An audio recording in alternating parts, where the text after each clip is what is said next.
As minorias religiosas na China, onde o Partido Único é fé suprema. Partido Comunista vê nas religiões estrangeiras, como o cristianismo e o islã, uma ameaça à estabilidade. As minorias religiosas na China, onde o Partido Único é fé suprema. Partido Comunista vê nas religiões estrangeiras, como o cristianismo e o islã, uma ameaça à estabilidade. Não está há muito tempo ali, diz Masudi, de 75 anos, sobre o cartaz, mais ou menos desde que ordenaram a retirada dos alto-falantes para a chamada oração, em agosto.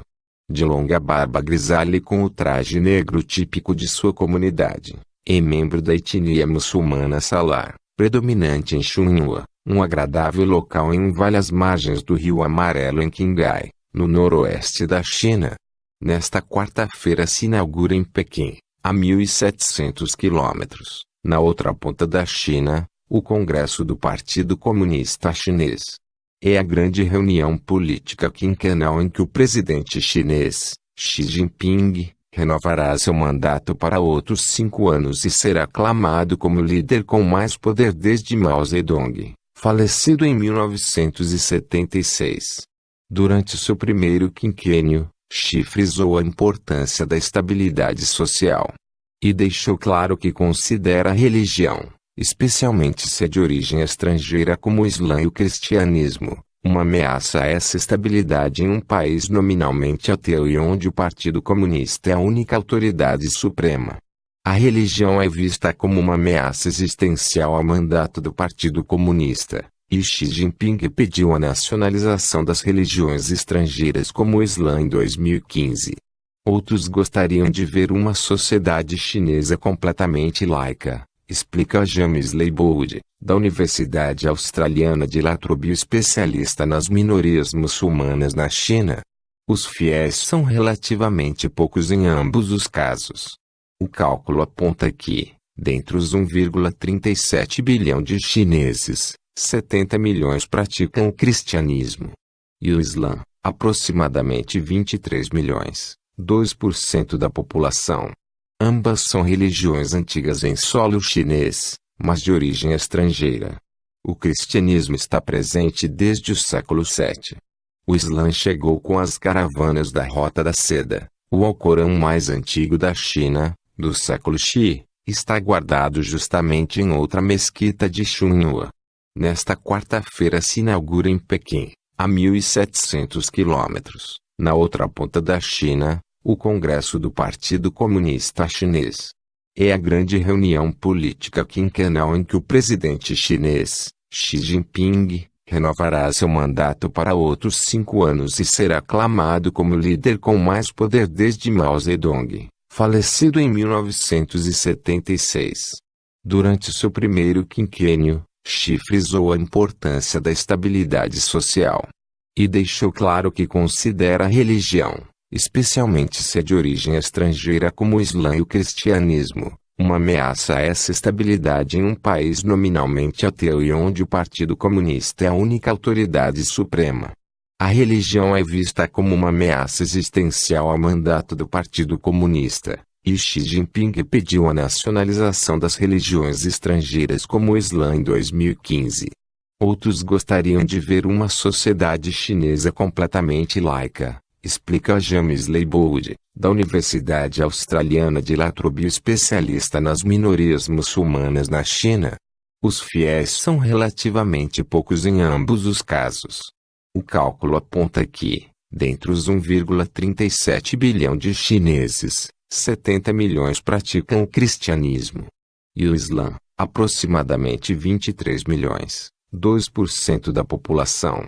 Ambas são religiões antigas em solo chinês, mas de origem estrangeira. O cristianismo está presente desde o século VII.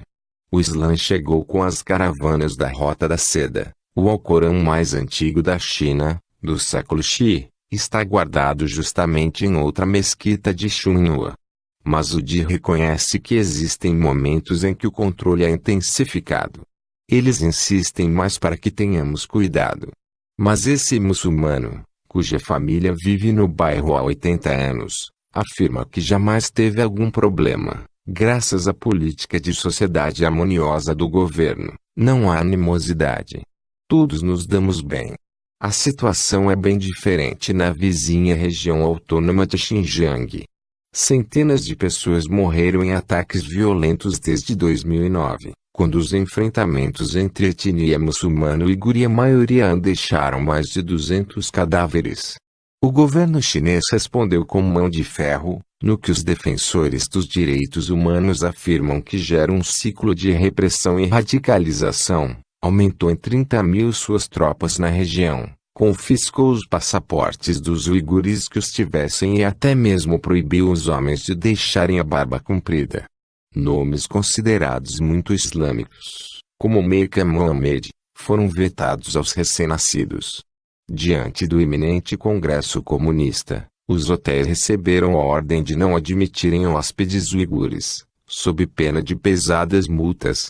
Pequim alega que são medidas necessárias porque a China enfrenta uma grave ameaça de separatistas uigures ligados ao Estado Islâmico e Al-Qaeda.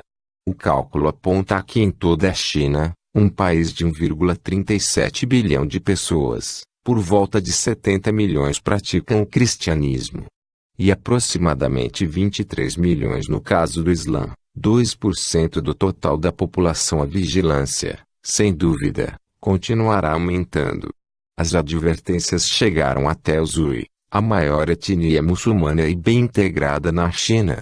Em agosto, Pequim aprovou uma reforma de suas leis sobre prática religiosa, que entrará em vigor em fevereiro e que aumenta a supervisão do Estado para impedir, no seu entendimento, o extremismo. Segundo o responsável do Departamento de Assuntos Religiosos chinês, Wang Zuan, a revisão era urgente porque o uso estrangeiro da religião para infiltrar o país se intensifica a cada dia e o pensamento extremista religioso está se espalhando em algumas áreas. A desconfiança não vem só das altas esferas do regime. A maioria enxerga um tratamento favorável às etnias muçulmanas e suas queixas aumentaram, especialmente na internet, desde os distúrbios de 2009 em Xinjiang. Existe uma longa história de ressentimento dos Han contra o tratamento preferencial que as minorias étnicas como os Hui e os uigur recebem segundo a lei chinesa de autonomia regional étnica, diz o professor Leibold.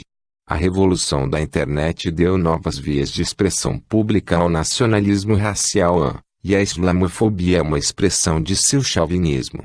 Como em outros países, os ataques terroristas de inspiração jihadista criaram um medo desproporcional ao outro muçulmano, e as redes sociais são formatos onde prolifera esse tipo de discurso de ódio irracional. As decisões que originam as queixas por discriminação podem soar um tanto quanto fúteis, pois incluem a designação de duchas individuais em uma universidade a estudantes muçulmanos. O anúncio de que uma empresa de distribuição de comida a domicílio ofereceria pratos halal em recipientes separados, e que a premiação de fim de ano na televisão estatal evitaria alusões à carne de porco, que o Islã proíbe. A China é um país laico, governado por um partido ateu, e deve boicotar com firmeza as leis islâmicas, é um comentário típico nas redes sociais. As ofensas chegaram a tal ponto que as autoridades proibiram o uso de alguns dos termos islamofóbicos mais frequentes nas redes.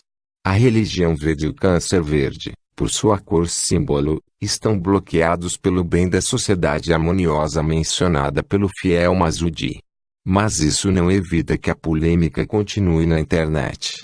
O anúncio de uma universidade em Pequim de que os docinhos típicos que distribuiria entre seus estudantes para comemorar a festa do meio do outono, há 10 dias, seriam unicamente halal, voltou a acender os debates. A proibição, se for cumprida de maneira uniforme, não eliminará esse ressentimento, mas retirará um pouco de lenha do fogo, e talvez impeça que esse ressentimento acabe em violência antimuçulmana nas ruas, diz o professor Leibold. A verdadeira questão é por que as autoridades chinesas levaram tanto tempo para reagir. Parte da razão é o apoio entre as altas esferas do partido a esse sentimento antimuçulmano. Em Xinhua, as autoridades locais ordenaram a retirada em agosto dos alto-falantes das mesquitas que chamavam a oração, 1.000 deles desapareceram de 355 locais de culto em 3 dias, de acordo com o jornal Aidon Times. Os funcionários alegam que os vizinhos protestaram porque o barulho incomodava. Sinto falta das chamadas à oração. Podemos saber o horário de ir à mesquita olhando o relógio, claro, contemporiza Masudi.